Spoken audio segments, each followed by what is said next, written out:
So thanks for bearing with us. I think we're adjusting from the transition from all virtual back to hybrid, and reminding ourselves how we normally do this. And I think we're all set to get started. Well, is your mic on? I can barely hear you. Yeah, it seems to be on. Oh, there we go. That's a lot better. Let me adjust this a little bit. All right, and I think I'll start by turning over to staff for roll call.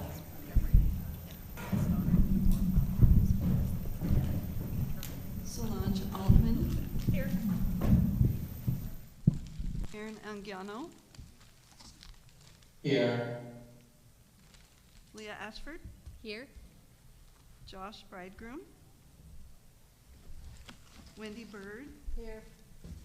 Trish Christensen. Darius Crosby. Sheriff Dirksey. Birgit Flatiger. Teresa Gamboa. Here. Johnny Garcia. Jonathan Grammatico. Austin Grant. Brad Hahn. Thomas Helm. Here. Ruben Imperial. Jennifer Jennison. Will Kelly. Here. Marion Martino. Here. Matthew Mason. Here. Linda Mayo. Here. Perfecto Munoz.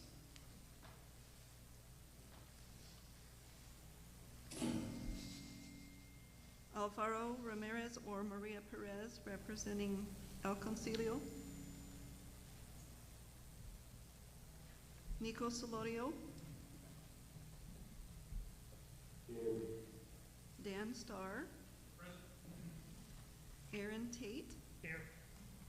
Tim Zierli. Thank you. Thank you. And then next it is an announcement from our Spanish interpreter for anyone who needs interpretation.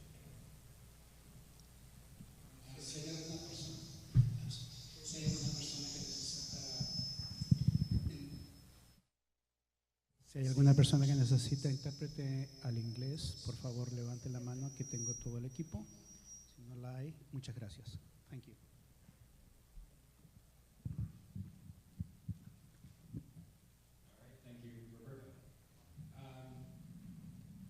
All right, and so with that, we'll begin.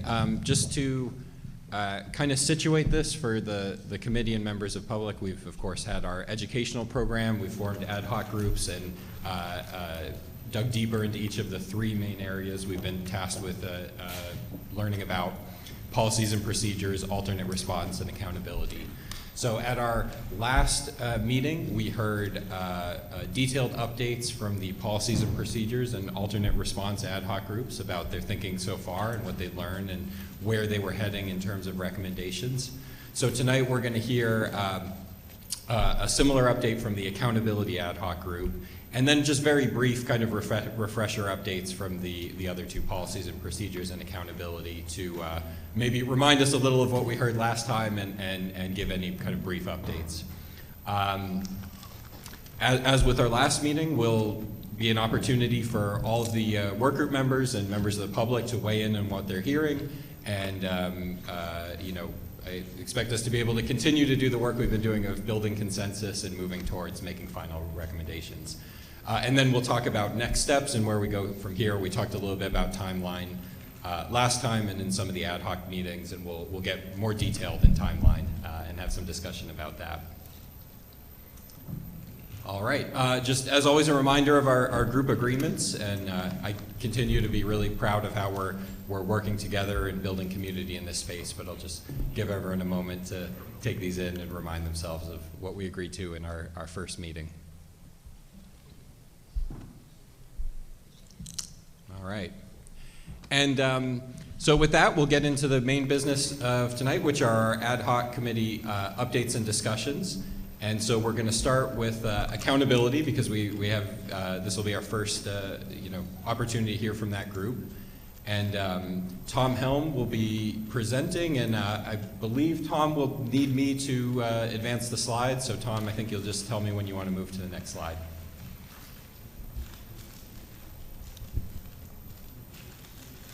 All right, thank you. Let me get that on full screen there just a second.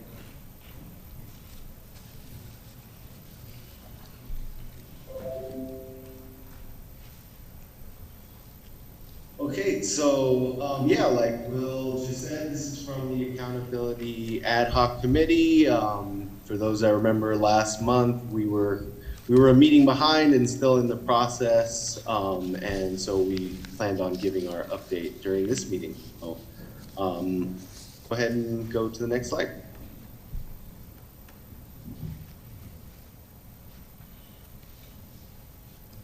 Are you able to see that, Tom? We're on the next slide now.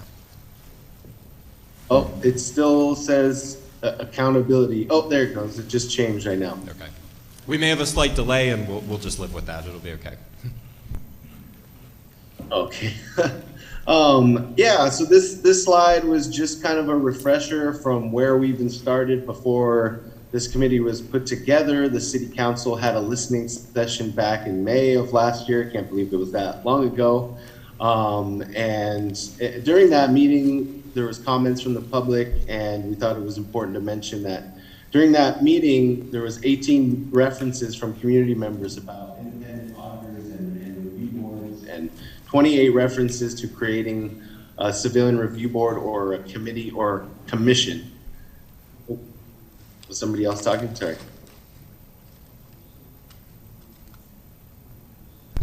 You're good, Tom. Keep going. Okay, I'll keep going. And just want to mention that so that we're reflecting back to what we heard from the public, and to keep in mind that it's important to understand that you know, just saying a review board or an independent auditor can mean a lot of different things, as we've learned, just as many things as there are cities in the state, probably. And they all have kind of a different way of doing things and have different authority in how they exist. So, next slide.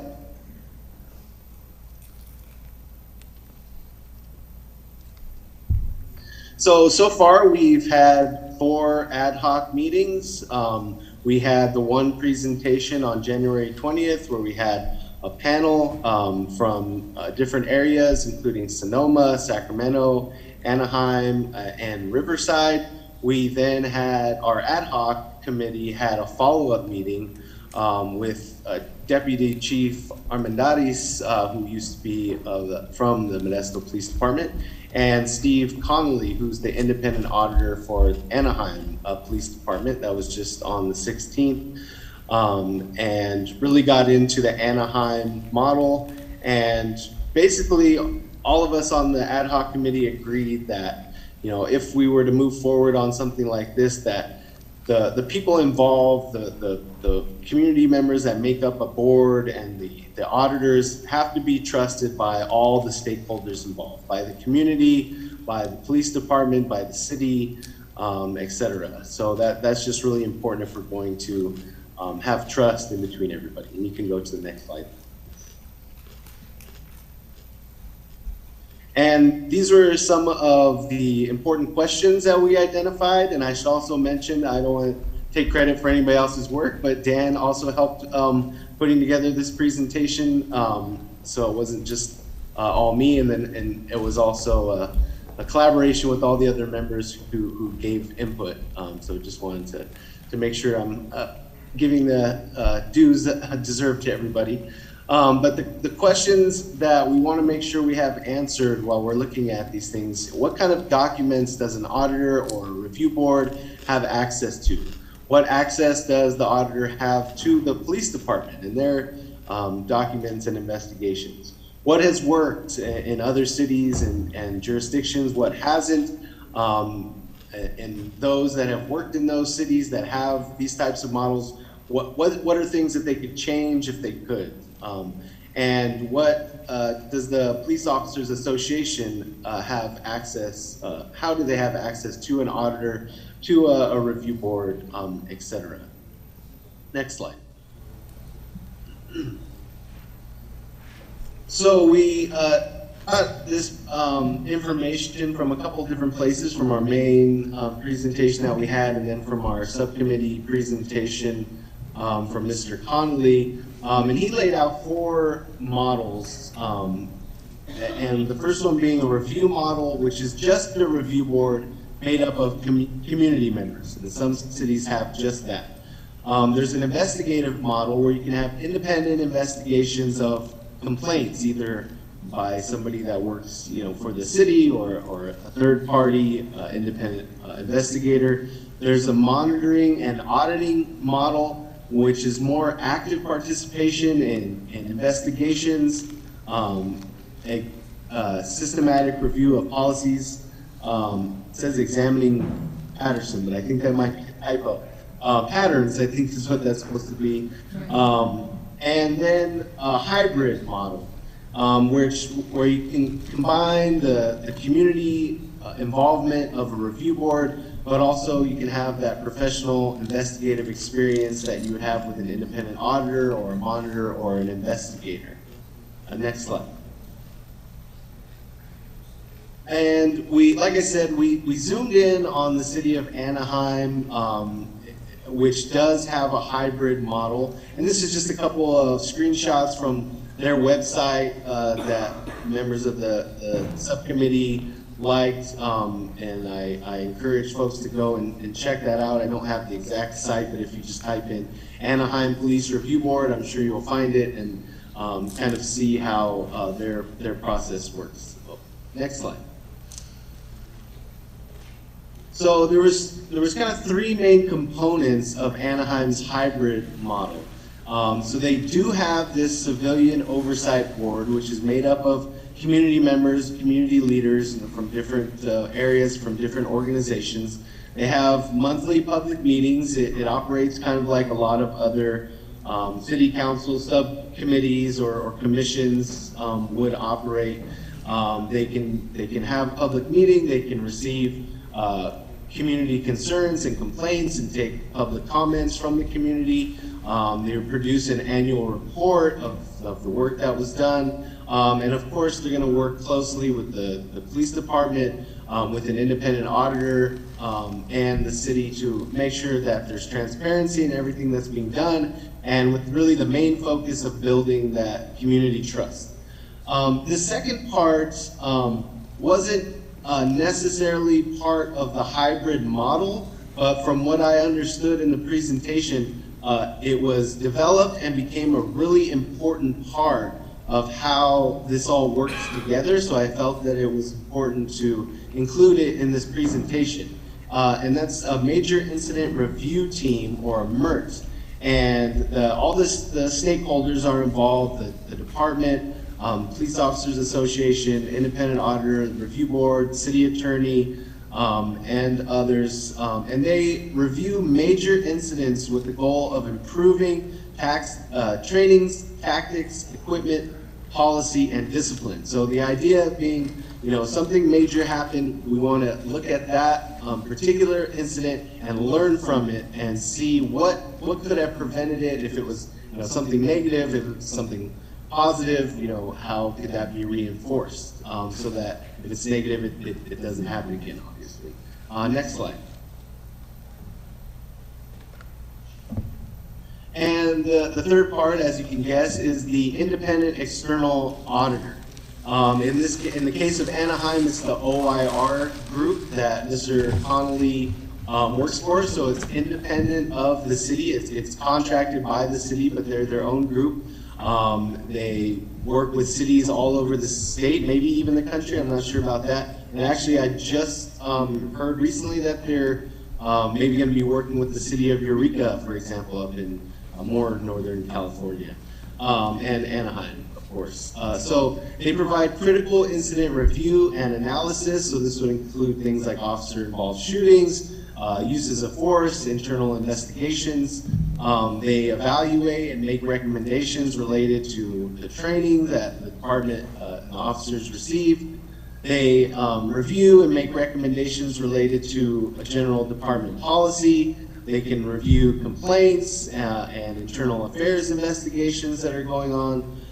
They can provide discipline system integrity assessment. So if an officer did do something wrong, what is the discipline system, and is that, accomplishing its goal? And of course, just like the review board, they have to work closely with the police department, the review board, the city, all the important stakeholders to make sure that there's transparency, and again, that community trust is being built. And that can kind of go through the review board as well, as they would be, sharing, providing information, and working together. Next slide. So after learning a lot about that, we still had, there's still more that can be learned. The model doesn't have to be exactly like Anaheim, so we want to make sure that we're doing something that fits the city of Modesto, and like I said, that everybody's on board and that everybody has trust in the system. So we want to make sure that we're able to answer all those important questions from slide 4 that we talked about. And I think we're probably about 80% there. I don't know, others can give feedback obviously after the presentation, but that's kind of what it feels like for me. But there might still be some things that we need to make sure that we're answering those questions more specifically. And then it was brought up by subcommittee members that, we got a lot of presentations from officers and folks that work directly for either independent auditors or review boards, or actually not specifically the review boards. And part of that was, that would be nice to get somebody either from the city of Anaheim or somewhere else that has sat on a review board, and maybe talk to them the way we were able to talk to some of the officers and the independent auditors. And of course, more feedback from local community members too about how they feel about a system like this being set up, or community members from those other cities that maybe they weren't on the review board but they were involved, just to make sure we're getting feedback from everybody involved. Next slide. And yeah, so obviously getting feedback from the whole committee here today, hearing what they think so far and what questions they might have, and of course, as it says there at the bottom, no decisions have been made yet. This is all just where we the direction that we headed as a subcommittee and what we learned and kind of where it led us, and we're still collecting information and want to make sure that we're as informed as possible when we make our official recommendations as a full committee. But these are just kind of draft recommendations from the subcommittee for now. And then, was there another slide, or it might just be questions? I think to take questions. Yeah, I think thank you, Tom, first of all, for that really great presentation, and everyone on the ad hoc group who contributed to this and worked through this really complex issue. And so yeah, now's the time for us as a full work group to discuss this, right? As it says at the bottom of the slide, we're not making any decisions this evening, but this is the direction that the ad hoc group is moving in, and what they're putting forward to the full work group for feedback and input. So I think we'll just open the floor for questions, for other input from anyone else on the ad hoc who has anything to add, for feedback and opinions on this direction we're heading in.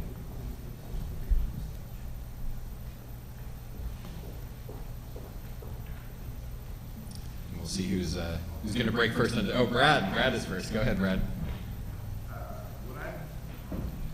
I think it might be off, yeah. Okay, there you go. Is that working? Yeah, that's better. I was pretty amazed, honestly, because I started out with certain preconceived ideas about things, and I think all of us did. And then as we researched it, and honestly, having Rick Armendariz, who is a real trusted person in our midst, to say some things, it was great. But frankly, I was really not too jazzed about independent auditor, because to me that is a phrase that could be a lot of things to a lot of different people. But the group that is this OIR group really define what their role is, and that's why whether they're the right person for us, I mean, that's the city council will decide that, but we have the marching orders of what that looks like. And it, again, I think that if you remember, I've said from the beginning, it's all about relationships, and if we saw some models that didn't have relationships and they didn't work. And so the relational part is the most important part, and I'm pretty amazed that divergent opinions have come together to as far as we have. Indeed. Thank you, Brad. Other comments? And I can't see Zoom right now, but I'll rely on staff to let me know if someone's hand is up. Or... Thanks. Well, we have Linda Mayo, I think, for hand raised. Yes, Linda.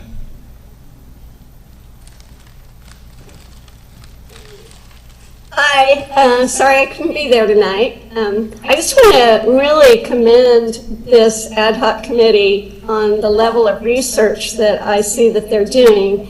I do believe that this is a very important issue within the community, and so to know that you have put this much effort into the research and looking at all the different models is very comforting to me, and I appreciate all your work.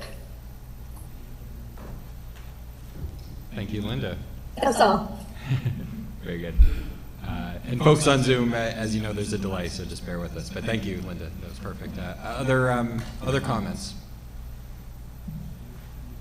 Yes, well, we have Aaron Andiano. Zoom. Okay. Yeah, go ahead, Aaron. I thank the committee for what they're doing. I think they're doing a good job. And I just wanted to, can rephrase or tell us again what is the next step, who they're going to interview again, and what they're going to look into. I just wanted to hear it again, because I guess I wasn't paying as good attention. Sorry, but I think it's important to know what is the next step, because I think it's getting very interesting to know what they're doing. Yeah, I'm happy to respond to that, and Tom or anyone else on the ad hoc group jump in if there's anything to add. So I went back a slide to the slide about next steps. So addressing these questions, some detailed questions about how this system works, what are best practices, learning from people who are involved about what they wish they knew when they were designing it. You can see there that second bullet point, trying to connect with community members who serve on the review board piece of the Anaheim model and learning from them. And then we're going to talk more about this later, but for all ad hoc groups, our next steps are getting, writing this down, so it's in a format that's digestible, and then getting more feedback from the community. Thank you. Yeah, thank you, Aaron. Yeah, Wendy, go ahead. Yeah, thank you. I just want to piggyback on that a little bit, because the success of this union that we have is that it's a collaborative effort, and that we're hearing voices from different perspectives. With this Anaheim model, I believe it's important to also get feedback from the community members as well as the members that serve on the Oversight Committee. Absolutely, absolutely, and we're gonna talk about that later, about developing a community engagement strategy. Yeah, for sure. And that's actually a great reminder that members of the public, we're going to do public comment at the end after all three presentations from the ad hoc groups. So please, hold whatever thoughts you have about this, and we'll get to you in just a little bit. Other comments from work group members? Yeah, Leah, go ahead. I just wanted to mention that in our ad hoc group for alternative response models, we were talking about potentially whether we needed a panel to review calls that involve somebody who was struggling with mental health, and decided maybe we would just piggyback on this. So I just wanted to mention that in the page before next steps, the slide before next steps, when they're mentioning the critical incident review would be officer-involved shootings, uses of force, and internal investigations, and if we could add also mental health calls, just to review how they're being handled. Yeah. Thank you, Leah. Yep. Will, can I add? Yeah, absolutely. So Leah's comment is actually really important, because although you guys have been doing your work in kind of 3 groups of ad hocs, you actually all come back together. And so it's very likely that some recommendations, either from policies and procedures or from alternative responses, could be dealt with by the panel. And this is how it all actually comes back together and is integrated in a way that makes a comprehensive program for the police department. Yeah, absolutely. And I think the commonality in everything we've heard is ongoing community engagement, and I think that, yeah, is a nice area of common overlap. Yeah, Teresa, go ahead. Speaking of community involvement and community feedback, I don't have a lot of faith in the first survey that was done, because out of 250,000 people, we got 168 responses. So as we've moved forward, I think there's more people aware of our group and what we're doing. I'd like to see another community survey. Yeah. That, you know, it's hopefully has better participation. Absolutely. Very good. Other comments before we move on to the other ad hoc groups? Solange? Yeah, go for it. I was just going to piggyback on what Teresa just said. You know, if the survey could be included with the City of Modesto water bill, that would get people's attention. It's a good idea. Very good idea. All right. Do we have any hands up on Zoom right now from committee members? Matthew. Yes, Matthew, go ahead. Hi, can you all hear me? Yes, we can. Excellent. I just, like Solange, wanted to piggyback off of what Teresa's suggestion or comment. That first survey, yes, it's yeah, not a good survey. Huge sample bias. So when we do our community engagement, we should definitely, as part of that, be considering how we can get that survey into more people's hands. Certainly. Thank you, Matthew. Tom Helm, go ahead. I just wanted to clarify, because I know that there was a survey that the Sheriff's Department did that was more kind of general views about law enforcement. And then there was a survey that Modesto did about when they were searching for a new police chief, and I was curious, I wasn't sure which one folks were talking about. It's a good question. I think there's probably a number of surveys, and maybe that's a good thing for, I don't know, maybe policies and procedures. I think we've touched on that a little bit to look into. But I think the point is, and I do know Teresa, did you have something? I was talking about the one in our packet, the one in our book. The one in our packet, okay. Which was administered by the city, I assume? Yeah, okay. I think the other one may be in our packet as well, but that's good clarification. Yeah, I do know the one about Modesto Police Chief. I mentioned in one of the subcommittee meetings that it was 15% Hispanic Latino that completed it, and I just pointed out that was, you know, like something like 30% lower than the Hispanic population of the county. So that's a very good point. Indeed, very good points, and I think this is a good side discussion about community input and surveys and different ways to gather input. But I want to make sure we make the most of this opportunity right now for this work group to give their opinion on the information we just received from the accountability ad hoc group. I think what we've heard so far is unanimously positive and kind of a green light to keep moving in this direction. We'll just see if there are any other comments right now. And no one on Zoom, and anyone else? Great. I mean, I'll just add my 2 cents that I agree with what's been said. I'm really impressed with how quickly this group digested this really complex information and reached consensus, and I think is making a really, really strong, really good recommendation. And I'm excited by the way we just continue to be building consensus and moving forward, and I think that keeps us on track with kind of the timeline we've envisioned, which I think is really important as well. So with that, we're gonna have now brief updates from the other 2 ad hoc groups, and then we're gonna go to public comment, and we'll have some further discussion and talk a little about timeline. And here we go. So policies and procedures. I think Dan was just gonna say a few words. Yeah. Yeah, my Mine will be very, very brief. As a reminder, we had a presentation similar to the one that we just had at our last meeting, so that's why this is going to be very brief.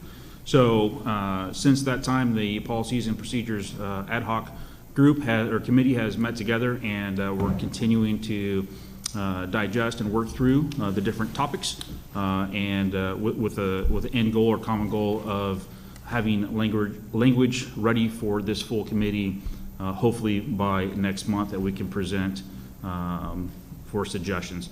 And then with that, we're kind of finding that some of our topics cross over to some of the other ad hocs, and so we're trying to navigate that as we move through as well. So that we're still moving forward with the goal of having some draft language for the entire committee next month. Very good, thank you, Dan. Sorry, very good. Thank you, Dan. That was a brief presentation. Obviously, we heard the substance of it last month at our last work group meeting. I'll just pause to see if anyone has any questions or comments related to policies and procedures. If not, and if there are no hands up on Zoom at the moment, all right, then we will move on to alternate response. And I believe Leah has prepared maybe an update of the slides from last time to talk through. In our last meeting, previously, I think when we talked last month, we said we were trying to divide, after all of our research of the different alternative response models, decide which one we might want to recommend to the city. And in reviewing it, we decided we'd actually like to recommend they launch, or that we support those that have already started, all three models. We think all three have value, all three are used in different ways.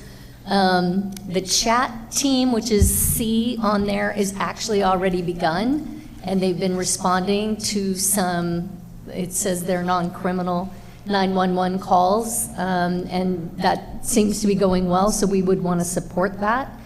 The police are already making steps toward doing A that is on there, MCERT, looking to hire some clinicians to pair with a police officer to go out for mental health emergency 911 calls.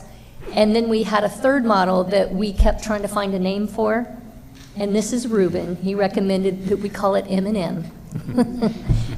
Mainly because, just to help us remember that MCERT has a clinician, mental health clinician with an officer, but the second one is just to mental health clinicians going out without an officer.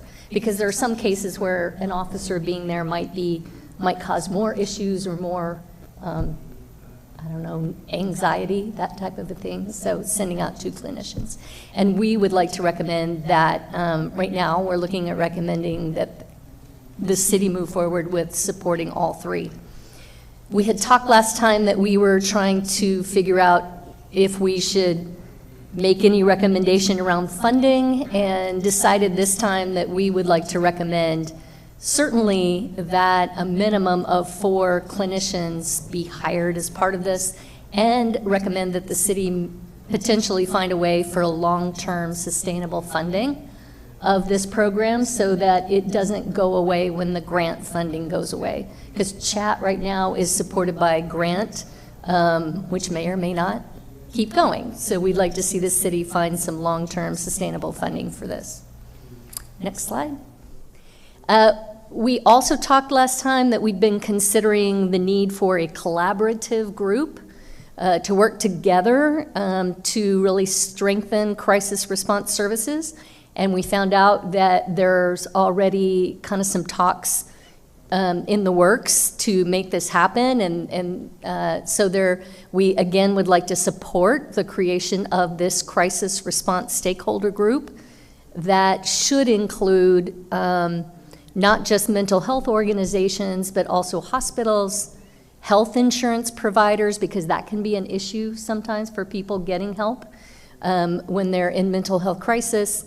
Also school counselors, families that have people in their family that struggle with mental health, as well as law enforcement, that everybody's working together to find solutions. Then the last one was we had also been discussing training, realizing more training was needed around de-escalation or mental health response, and found out that that is also already in the works. So we'd like to add our support to the 40 hours of crisis intervention training that is being planned for law enforcement personnel. And the last one, we had talked something about data and how to track it and make sure we have enough information around the need, and talked about also recommending funding to upgrade technology to track this data of both the response and the outcomes of these alternative response calls. So that's where we're at so far. Anybody want to add, Ruben, or, okay. Will? Yeah, thank you, Leah. I'll just add on the first recommendation, I'm really excited about the possibilities. We heard back in our November meeting from Chief Gillespie about a universe of 13,000 calls that have been identified as potentially good candidates for chat, and something like 7,000 that are potentially good candidates for MCERT. And we've had since then, and thank Chief Gillespie again for following up, more detailed conversations about what that would take in terms of staffing and budget to meet that need. And I'm excited about figuring a way to put forward a recommendation to scale up to that level and possibly beyond, and yes, really emphasizing the need for long-term funding and a commitment from the council. And also just want to thank Ruben for lending his expertise to this ad hoc group. It's been invaluable to understanding all the complexities and nuances of these systems. And I'm also really, it's presented here as 3 discrete models, but really it's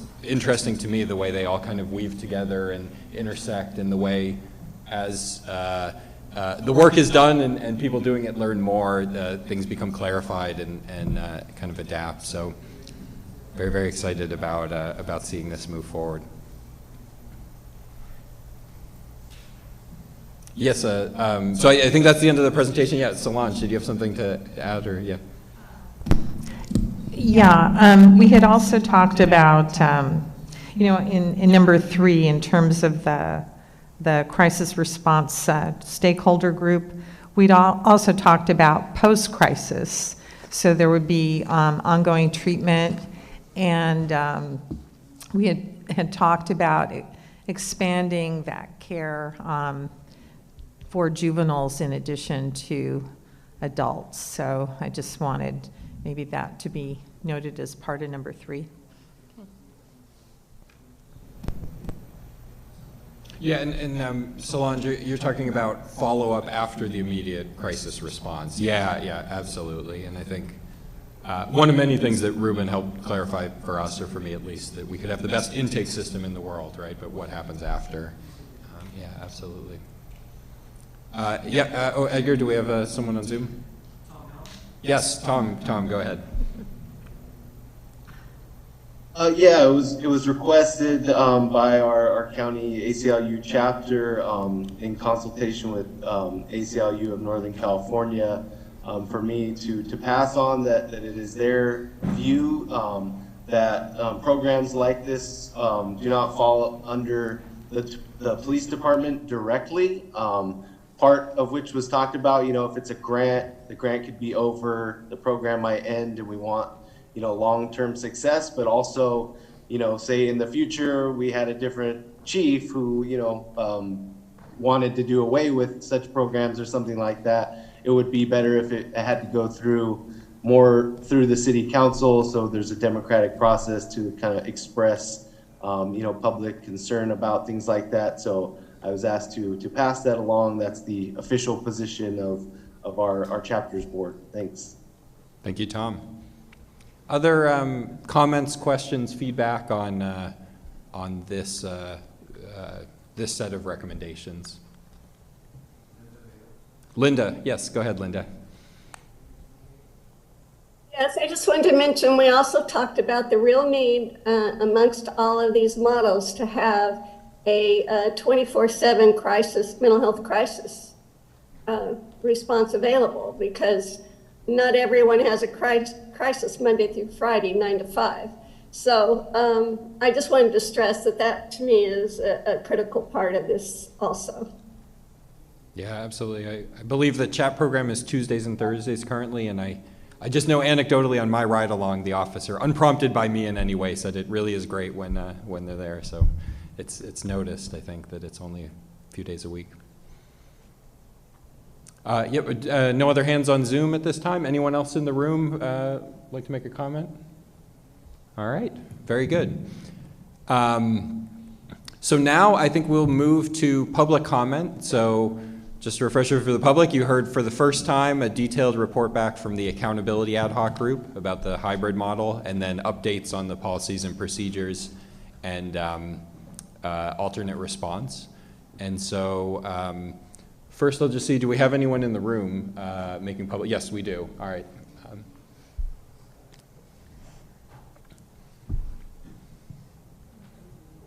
Hi, good evening. I want to start off by apologizing to you, Will, for being testy with you last month. I also do want to just kind of reiterate what I see, at least for me, and I know that this is the case for a lot of people in the community, the biggest concern, the biggest group of concerns perhaps. Part of that is to tell you that it's not easy when to live your life and to go beyond getting through the day, job stuff. We all know what that's like, and that includes every last one of you. I do want to say thank you to everyone in the group for all of your hard work. I have seen some positive signs, and I still see a lot of red flags. I remember back when you guys were voting on the chair for the group, Officer Starr here had said some things that I found extremely disheartening and concerning about your attitude, and basically saying you would be unfit because you're dead set on making changes that, you know, obviously the police department doesn't want. And then I'm listening to Brad, I believe it is, expressing how, you know, some very positive feedback about the experience. It's very encouraging. I just want to reiterate, let's be real, the Modesto Police Department has not acted in good faith for very many years now. And if we want to change that, it's very encouraging to see the kind of, you know, the way that like they have embraced this process. But I still think it would be completely foolish to let the police police themselves. I love what you guys are doing in the area of like mental health response. All three of those ideas combined might be a good place to start.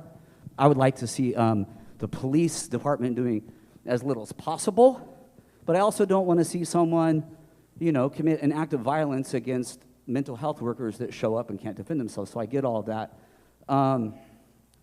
So anyhow, I just wanted to say, everybody in the Modesto Police Department knew about Joseph LaMantia for a long time. After he murdered Trevor Seaver, our police chief spread lies about a possible motive. In a criminal case, the motive would have been used to condemn him, but he used it as an excuse. After the whole investigation was dropped related to Trevor's alleged comments on social media about wanting to kill cops, essentially, long and the short of it, that was not the case. From everything I know, I'm obviously not privy to all the evidence you guys hold. I just want to remind everyone that Joseph LaMantia parked behind a building on the location, hid, jumped out to ambush Trevor, and shot him dead when he did not need to. Trevor was unarmed. He didn't give a good goddamn about what mental health professionals could do to save Trevor's life. He wanted to kill Trevor. You guys in this room all know that. No one here is stupid. You guys know he did it on purpose. So moving forward, all of these changes sound really, really positive, but I would like to remind everyone that the police do need to be held accountable, and as members of the community, we have a right. This isn't like something we beg, you know, to be allowed to have. We deserve to see transparency and accountability. Thank you. Thank you. All right, additional public comments? Do we have anyone else in the room for public comment? Seeing none, we will go to Zoom. Do we have virtual public comments? Ramon Rodriguez. Okay. Go ahead, Ramon. Good evening. I like the idea of, you know, the presentation is very well. I would like to see like all these three services combined into one. However, as seen in studies, I would like to see, less police involving mental health case. And it should be modeled more like the Stockholm model, where they have like 24/7 response for mental health crisis. And it's true. And also the Denver's STAR program and Cahoots. But it should be more modeled towards the Stockholm's PAM. And it's actually a success story. And Stephen, the last speaker before me, got it all right, because having a police in all the times, it will make the cases worse. And besides the Trevor Seaver incident, we all remember the Alonso Nunes case involving a beating of a working class Mexican man. And there were so many lies about him, saying that he resisted arrest. But I watched the video so many times that he did not resist arrest. He had language barriers, and the arresting officer did not speak Spanish. He spoke English. And from this day, he still has hospital bills that he can't afford to pay. He was found guilty of resisting arrest from a Harvey deal on the last court date. And the 4 officers are still not being held accountable. And yeah, this is the reason why people have so many less trust with police, especially in the marginalized community. And I would like to see an investigation against the 4 officers against Alonso Nunes, because when I saw that video many times, he did not resist arrest. The officers were doing felonies against him. So, and that's all I have to say. Thank you. Thank you, Ramon. Next public comment. Who do we have? I'm sorry? Bianca. Okay, go ahead, Bianca.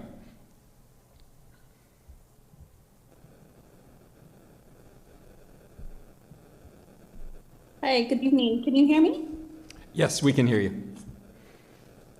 Thank you. I too wanted to express my support and excitement for what these ideas and possible official recommendations that this committee would be making to the city council. I would like to say that we are also in support of a police review board with an independent auditor, although the presentation did suggest a hybrid model that fits our community. That idea also sounds promising, and we would love to hear more.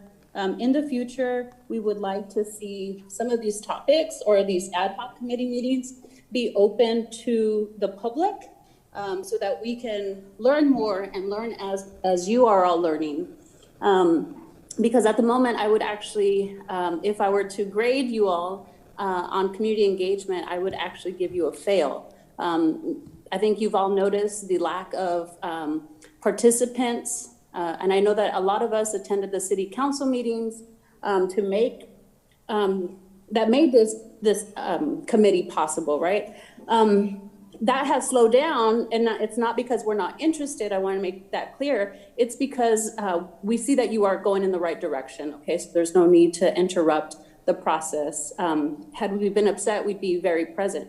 But there are no other people in this room or in the attendees that speak Spanish or that are just that speak another language other than English. So outreach has not been your strongest point. And I would recommend that, as you discuss, I believe it was stated that public engagement and listening sessions was going to be another topic of discussion soon. I'd like to hear a thorough plan on how you would execute those community engagement events or opportunities, because at the moment, simply posting it on Facebook or website is not enough. We need to go where the people are, and we need to be able to engage those people who are most affected. But I just wanted to say also kudos. I am in definitely support of all of your work. Thank you. Thank you. And I believe we have one more public comment. Darlene Reese. Darlene, whenever you're ready.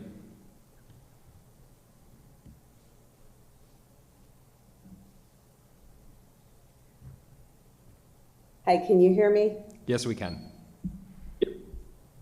I just want to thank this committee for all your hard work. I believe that we are making strides on making a difference in our community. I agree with Teresa that we need to do another community survey where we have more people that do the survey. I also wanted to know, you said there was 40 hours of crisis intervention that the police officers would get. Is that one time or is that yearly? And what do the officers get now? What's the difference? What are we implementing? I believe with Linda, we need a 24/7 mental health response team, not just, 2 days a week. I'm hoping that we can prevent unnecessary deaths associated with police officers and implement a civilian review board. Strengthen de-escalation practices. I'm also asking if everybody in this committee and everybody that's listening, if on April 24th is Trevor's 31st birthday, or it would have been Trevor's 31st birthday, we're going to do a Trevor Seaver Day for Trevor, and in honor and memory of Trevor, we're going to ask everybody in the community to do a random act of kindness and pay it forward and post it, hashtag Trevor Seaver Day. Make it a positive in our community and focus also on the 29 years that Trevor was here and not just on the horrific day of December 29th. Thank you. Thank you, Darlene. Any further public comment? Well, it looks like we're closing public comment. All right. Let's see. I appreciate the feedback from the community on the recommendations, and it sounded to me like it was mostly positive. And I don't want to respond to everything that was said, but I do think we should think a lot more about community engagement, and I think we're going to get to that in just a moment.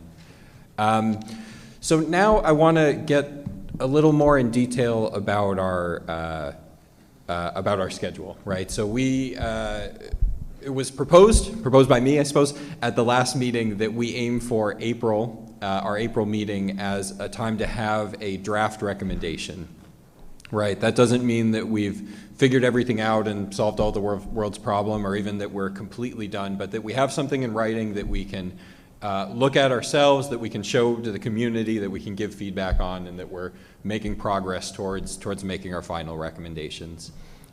Just to kind of get our bearings, we were asked by the council to come up with recommendations in between 6 months and a year, and I think we're on meeting number 8 right now. So we're right on track for that, and better late than wrong, but I think it's good if we can. I think we're well on track to get it done within the suggested time frame.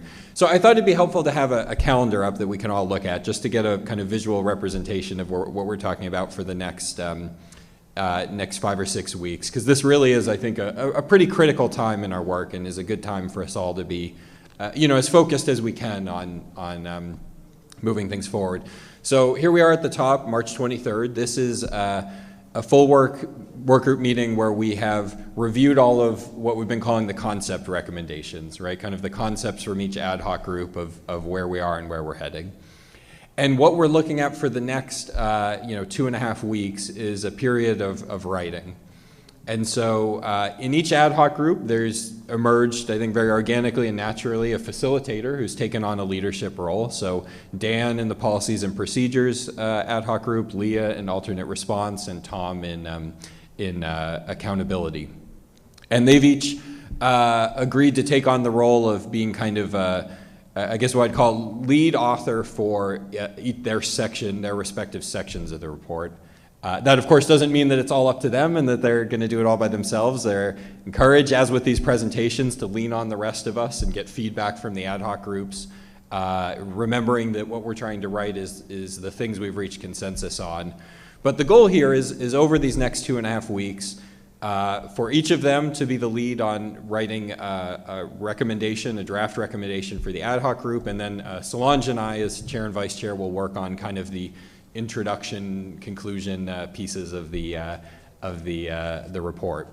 Then, and I also want to go through this because there have been some rescheduling, so this is the updated schedule, and hopefully this will help clarify why we moved a few things around. April 12th and 13th, we have ad hoc meetings, so all three ad hoc groups will meet within those 2-day periods. I think there could possibly be other ad hoc meetings in between if there's a need for further discussion, but those are the ones that are on the calendar right now. And that will be a time for those ad hoc groups to look at look in detail at the writing that's been done and give their input and hopefully start to align on those sections of the report. Then we've allotted about a week, it's just give us a little wiggle room here, but about a week to incorporate feedback from those ad hoc meetings, make whatever revisions are needed. And then I really think it's important to share some sort of completed draft with the full work group meeting. As you can see here, the goal is about a week before April 27th, which is our next full work group meeting. That would give all of us, every single one of us, about a week to read through the draft recommendations, ask questions, have conversations as needed, gather your thoughts, and be prepared on April 27th to give input on the draft recommendations. So I'll stop right there. That's kind of the timeline from this tonight to our next work group meeting, which please update your calendars if you haven't already. We had tentatively set it for April 20th. Now it's April 27th to kind of accommodate this schedule. But I'll just pause. Any questions about this so far, about our plan for the next couple weeks here? Everyone's on board? No hands up on Zoom? Great. Brad, yeah. I was just wondering if we have opportunity during this writing time to have some community feedback before we finalize, just because, I mean, sounds to me like we're pretty much, I think you said 80% there. I think there's always an opportunity, and that's, if you look ahead, that's exactly what I was about to talk about, is community outreach and listening. But I think it's something that hopefully is ingrained in what we're doing. I know many of us are communicating back with our constituencies, with people we're in community with. So I would encourage everyone to be talking about this and gathering what input you can.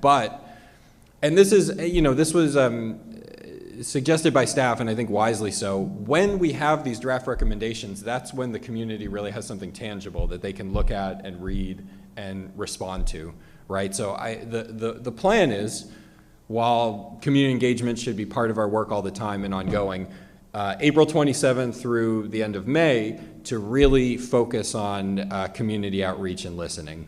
I think there was a mention in public comment at one point that it would be helpful to have all of these together so that they can look at it as one. And that's exactly what we would have on April 27th, and we would bring that into the community. And I want to thank Wendy. I spoke with Wendy a few days ago about the NAACP hosting a community meeting in the month of May to invite staff and whoever from this group is necessary to help explain things to the folks that show up and gather input that way. I'd encourage others, particularly folks on this committee who are engaged or involved or work for community-based organizations who can really have access to communities that you think should be engaged in this process and hearing about this, to think now about how we can set something up for the month of May, right? It takes a little time to schedule things and align everyone's calendar, and so let's be conscious about that now, about what we can plan for the month of May for community engagement. And so then we'll have those kind of informal meetings like the NAACP meeting in the month of May, and then we'll have our full work group meeting. I don't think we've exactly nailed down what that will look like, but it will certainly be some sort of listening session. Of course, we'll always have public comment, but some sort of listening session and a chance for us to collect what we've learned, see if there's any need for any further revisions or any additions to the report, and then we will move towards final recommendations, possibly at our June meeting, possibly at July, and I think we're working on getting those on the calendar. So that's kind of the vision for where we are. I know there's a lot of pieces in motion and a lot of things we're learning, but I think it's appropriate that we're getting to the point where I think we can give helpful direction to the city, right? And then we can really begin the implementation phase of these recommendations. So this, I think, is just that, but maybe collapsed down and a little more compactly. So April, as you can see, April and May, we have a process of report writing and community listening sessions, and then June, we have a scheduled full work group meeting. And things are a little TBD, but I think if we continue to align and reach consensus the way we are and following this plan, we could be looking at final recommendations in June. I think that's reasonable. So that's kind of next steps as they're developing, and this was all in consultation with the ad hoc groups and the facilitators of the ad hoc groups. I'll pause again. I mean, we're essentially at the end of our meeting for the night. We're a little ahead of schedule, but I'll pause for any questions or comments about the next steps. Remember, the idea is to align on next steps, so I'm hoping we're aligned on this. Yeah, Teresa. As we go forward with scheduling our meetings, can we please not schedule them when we have other government, city, county government meetings going on? Indeed, though that may be a tall order because there may be a lot of government meetings going on, but I believe a doodle poll maybe just went out not that long ago with the, yes, this afternoon. So we'll certainly do our best to find times that work for everyone. Yes, Linda, go ahead. I don't know how much this bears on it, but there was some discussion already, and I'm really disappointed to only see 17 people in this group tonight. And, it's kind of like the numbers have been going downhill, and I think it's important for everybody to be committed and be part of the process. I'm always grateful that I have a second option to be able to come on the, Zoom. My husband had surgery, so I couldn't come. But anyways, I just wanted to say that I don't know how we can spark everybody up again, but I would really like to see more of the members attend these meetings. That's all. Yeah, thank you, Linda. And I think we can all encourage our colleagues on the work group to show up, especially now in this critical time. But I'll say, too, I'm really encouraged by the work that's going on in the ad hoc groups and the way people are showing up and stepping up. And I think, I'm just excited for this next phase. I think we're in good shape. But always could use more participation, for sure. All right. If there's nothing else, so we're continuing our work of writing and community engagement. As we said for a while, I know this was on pause for a while due to COVID, but it's possible to do a ride along. I did a ride along last month and really was helpful for understanding a lot of the nuts and bolts of what patrol officers' work look like. So I'd encourage folks to set that up. And with that, Solange, I'm so sorry. Go ahead, Solange. I just have one more thing. Yeah. I read a book by a law professor, criminologist at Berkeley, Frank Simmering, and I thought it was excellent, and the chief is reading it, so it must be really good. And I bought copies for the group, and they're here in this Amazon box. And I would encourage all of you to take it. It's very statistics, data-driven. If you can't get to sleep, it's a good book to read at that time. But I strongly, strongly encourage everyone in this group to read chapter 11 at a minimum. All right? And that's your homework assignment.